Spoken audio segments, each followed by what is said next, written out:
ఏడు మండలాల విలీన వివాదంపై విభజన హామీల సాధన సమితి కన్వీనర్ చలసాని కీలక వ్యాఖ్యలు చేశారు.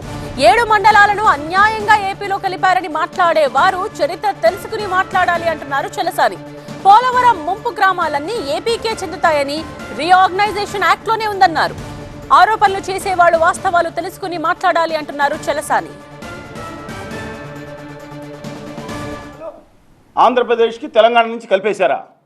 తెలంగాణ ప్రజల దృష్టిలో ఆంధ్రప్రదేశ్ని దుర్మార్గంగా చూపించే కుట్రలు చేస్తూ ఉన్నారు. కేంద్రంలో ఉత్తర భారతీయ జనతా పార్టీ ప్రభుత్వం, ఆదాని గారి ప్రభుత్వం కలిపేసిందా? చరిత్ర తెలుసుకుని మాట్లాడమని చెప్పి కోరుతా ఉన్నాను.